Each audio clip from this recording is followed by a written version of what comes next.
जय श्री कृष्णा। ओम नमः शिवाय। आप सभी को सादर प्रणाम। कार्तिक मास महात्म्य 24वां अध्याय। राजा पृथु ने देवर्षि श्री नारद जी से पूछा, नारद जी, आपने तुलसी के इतिहास, व्रत और महात्म्य के बारे में कहा। अब आप यह बताने की कृपा करें कि क्या इस कार्तिक मास में और देवताओं का पूजन होता है? यह भी मुझे समझा कर कहिए।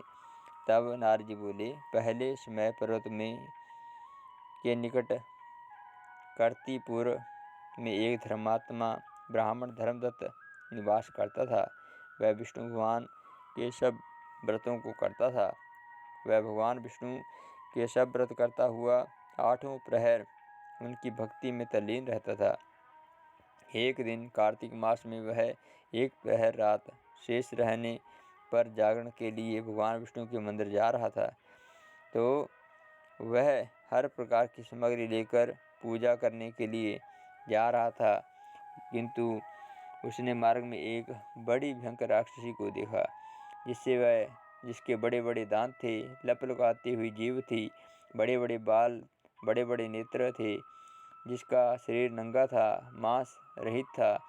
और उस भयंकर राक्षसी को देखकर धर्मदत्त बुरी तरह से कांपने लगा और कुछ उपाय न देखकर उसने पूजा वाली थाली में जल का लोटा एक राक्षसी के ऊपर फेंक दिया, क्योंकि उसने भगवत नाम का जप करते हुए वह सामग्री और जल में लोटा, जिसमें कि तुलसी का दल पड़ा हुआ था, उसको मारा था।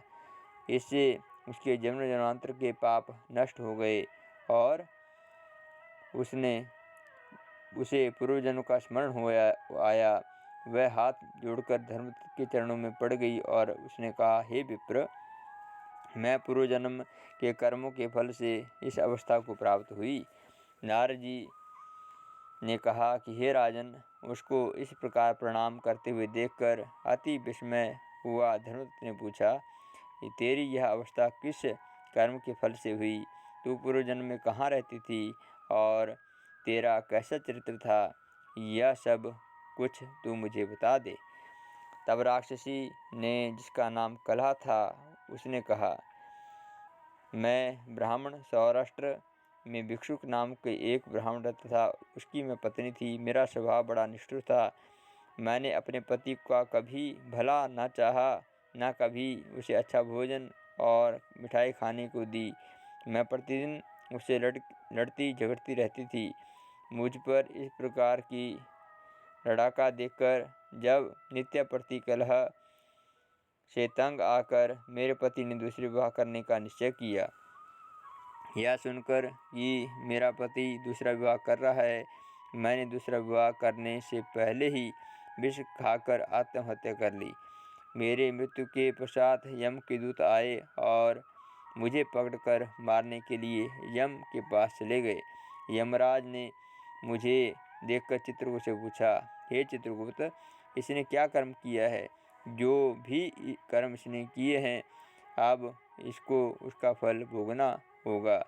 कलह ने कहा कि हे ब्राह्मण, चित्रगुप्त ने यमराज से कहा, इस ने जीवन में कोई भी अच्छा कार्य नहीं किया है।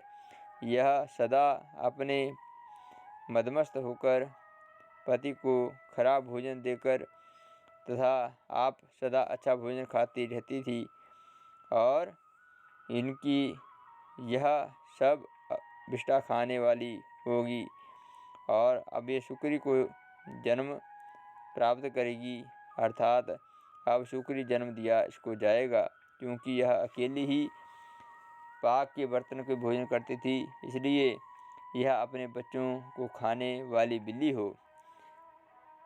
इसने क्योंकि अपने पति को क्रोध से आत्मघात किया, इसलिए यह प्रेत योनि में जाएगी।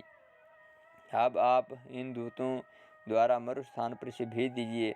वहाँ पर बहुत दिनों तक प्रेत योनि में रहकर फिर यह पापिन अपने तीनों योनियों को भोग कर, लो हे विप्र, अब मैं 500 वर्षों से प्रेत योनि में हूँ। यह भूख प्यास के कारण नित्य दुखी रहती हूँ कि एक दिन भूख से तंग आकर मैं एक वैश्य के शरीर में प्रविष्ट हो गई और उसके शरीर द्वारा मैं कृष्ण और वेणी के संगम में जा पहुँची। मैं उस वैश्य के शरीर में रहती थी कि एक दिन भगवान विष्णु व भगवान शंकर ने मुझको बलात् उसके सिर से बाहर कर दिया। फिर मुझे आप दिखाई दिए। आपके लोटे में तुलसी का जल का एक छींटा मेरे ऊपर पड़ा, जिससे मेरे सब पाप नष्ट हो गए। हे द्विजोतम, आप मुझे यह बताइए कि आगे होने वाली 3 योनियों और इस प्रेत देह से मुझे मुक्ति किस प्रकार से मिलेगी। धर्मदत्त कलह से बात सुनकर को पिछले कर्मों और वर्तमान अवस्था को देखकर बहुत दुखी हुआ और उसका दुख देखकर उसका चित्त पिघल गया।